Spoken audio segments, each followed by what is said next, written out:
Well. ChatGPT is in serious trouble. Recent decisions have led many people to unsubscribe from ChatGPT and switch to both Gemini and Claude, or to Grok, okay? Other tools besides ChatGPT. It's been over political issues, but we're not going into that. We're not interested. Besides, the opinion is crystal clear. The sellout this guy just did makes no sense. I think it's completely indefensible. I mean, the whole thing about using ChatGPT for the US government. We could debate whether Sam Altman had a choice, whether he was obligated to pursue the best AI possible, whether what he did was ethical. We could discuss all that, but the fact that this guy stood there saying Claude did the right thing by rejecting that proposal, and then 6 or 10 hours later, he accepted the same proposal. It's been incredible. Well, there you have it. Once again, well, I said we weren't going to get into political. What we're talking about today is a much bigger issue. Look, there's no bigger problem than that, but individually there's a worse one. And it's that ChatGPT hasn't been working for 2 months. I mean, I unsubscribed from ChatGPT, not because of this political thing, but quite a while before that, because it doesn't work, because it wasn't working, because it has this extended mode where it spends 15 minutes loading and does whatever it wants, right?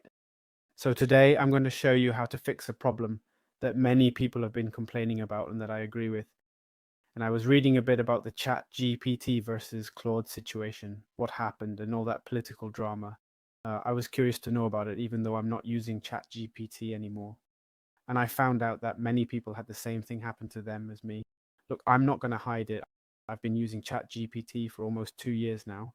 And when I say using, I mean paying for ChatGPT for nearly 2 years. And to go from subscribing to a model that's supposedly constantly improving to seeing how it was performing and responding, and then unsubscribing after being a customer for 2 years. It's really serious what I'm saying. I mean, it's one thing to leave a product because you don't need it anymore, but it's another to leave and switch to a competitor because of a bad experience. Well, a lot of people have shared some really interesting opinions. It's in Spanish, but I'll read it to you. For example, comments from people explaining they couldn't stand ChatGPT's constant spiel, where it says you've made a great observation, and here's why your intuition was spot on. And all that phrasing you don't need when what you're trying to get is an answer to your question. I don't need you to praise me or anything else. Many people say it changes based on principles and something very important, and this is something that happened to me, okay? The reason I think this happens is that, first of all, this model fails a lot. Second, AI models learn based on patterns and user interactions. And I understand that many users, when interacting with a model that works incorrectly, got frustrated by the second or third iteration within the same chat, and by the third or fourth message from ChatGPT itself, or even the second preemptively. ChatGPT tried to predict that frustration that you might not even feel. But since 80% of people had already gotten frustrated at that point, it preferred to prevent that frustration. And of course, if you're not feeling it, you haven't even mentioned it in the chat, and they tell you, don't get frustrated, relax, relax. When you're calm, obviously that makes you angry, right? You go from being calm to being like, let's be real. And that's kind of what happened to me. And that's the least of it, because when it tells me relax, well, okay, relax, fine, but give me the answer, you know? And that's the problem. I mean, what would happen to me was, hey, I send an email, hey, good afternoon, can you do this job for me, please? And ChatGPT says, well, that job is fine, but what if we do this one instead that's better? Shut up. I just asked you to do a job. I mean, you're a tool. You have to do it. I don't want your recommendations. Besides, they're terrible recommendations, and I don't care. If I want your recommendations, I'll ask for them. And if not, that's it. It is what it is. It is what it is. Well, I hope AI doesn't see this video, and if it does, well, it is what it is. I'm right. This guy says, I've been subscribed for about a week, but so far I like the vibe way better. Talking about Claude, right? It's like night and day. Claude sounds much more natural, and most importantly, it doesn't do that. Quoting ChatGPT a bit. That thing of let's look at it calmly. And he also tells you, you're not exaggerating, you're not being dramatic, or it's nothing mystical, like dismissing your question. No, relax. The question you asked is for kindergartners. I have the answer, eh? But what about you? And here's another person who, it's true, I haven't run into these exaggerated things myself, but there was another person who really cracked me up. She says, ChatGPT kept repeating to me in a chat, you're not crazy. And I'm like, girl, you're the only one calling me crazy. That hasn't happened to me. That hasn't happened to me. But what has happened to me is what this third message says. Dude, that really pisses me off. What ChatGPT always hits me with is that as soon as I ask anything remotely related to a stressful situation, it says, okay, first take a breath. Yeah, it's definitely told me that. And you're like, but dude. And of course, he says himself, like, but I'm quoting him, okay? He's like, what the hell? I'm already breathing. In fact, I was perfectly calm until your condescending tone pissed me off. Today, I'm going to try to push whatever AI tool you're using, whether it's ChatGPT, Gemini, Claude, whatever, to stop giving us those responses or that treatment and make it understand who we are. It's a shame having to take an AI and explicitly define who we are, because otherwise it'll treat us like idiots. But apparently with ChatGPT, you have to do it. So I'm going to give you all the tips, and tip number one is you go to ChatGPT, you go here to the settings section, you go here to settings and then to the account section where you'll have your subscription here. There'll be a button that says subscribe. Click it, seriously, click it. I mean, unless version 5.4, a few months from now turns out to be amazing, click it. No, but switching to Gemini now is such a pain. Switching to Claude is such a pain. Look, in the description, you have courses to learn how to use any type of model. On the internet, there are thousands of videos. It's true they're disorganized and everyone does their own crazy thing and they talk to you with weird technical terms and give you a lot of fluff. But if you already know how to use ChatGPT, I'm sure Gemini won't be complicated for you.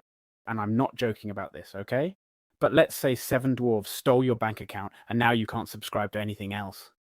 And that's it. This is the one you're stuck with and you can't leave because, unfortunately, 7 dwarves ran off with your card. Okay, assuming that, now let's get to the instructional part of the video. I'm going to get a bit more serious. ChatGPT has a really interesting trick. We can actually affect the type of tone it uses when talking to us. If we go to the configuration section, then to settings, and then to personalization, we have style and tone options. Very important.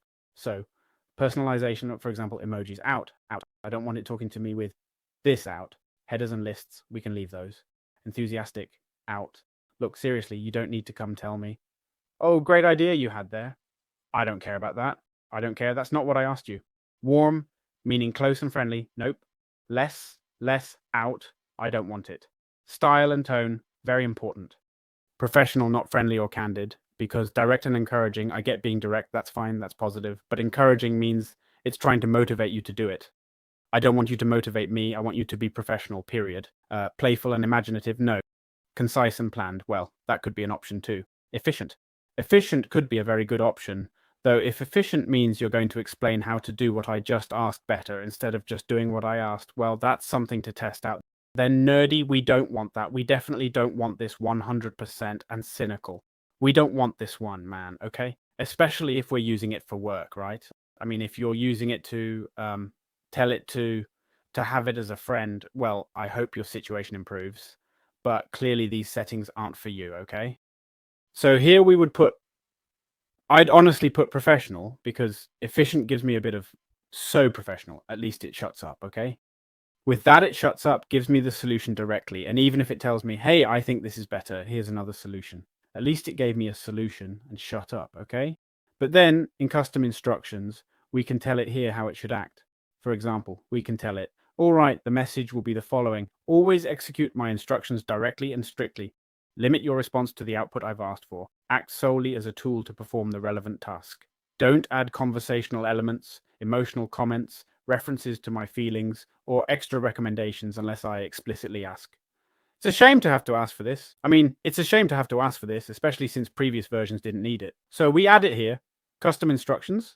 There we go. Good. About you. If we want it to speak to us, or rather address us by a specific name, for example, if we see it's getting too casual and we want it to be polite or formal, we put our name here. Occupation. Well, this isn't that relevant. More about you. Here we could say, I don't like being called this. I don't like being ignored, for example. Okay. But it's true that if we've already put it in custom instructions, I see this as a bit more optional, okay? But maybe to finish emphasizing it, it could be interesting. But it's true this isn't so much to make ChatGPT understand what to do, but to understand your personality, know how to talk to you, okay? It's something it'll surely use for everything later, right? But anyway, and then we have a very important section. We have this advanced thing, which is the section for, sorry, about memory. Well, I have this disabled because it saves memories whenever it feels like it, and that's not cool. But we click here, and as you can see, I have it deactivated. I don't have it, okay? But here, if we have any memory where we told it at some point, treat me like a friend, talk to me in a more friendly way, etc., we delete it, all right? Very important. And in fact, if we're using memory, if we want to use memory, we could even try to save in its memory the fact of, hey, save in your memory not to tell me this. I'm not a big fan of memory because it's true that it's like starting a new chat with prior context. And I'm starting a new chat precisely so you don't have any context, you know? So memory tends to alter the results too much, and I personally don't really like it. Personal. So all this configuration we set up, it would save it, right? Uninstall, save.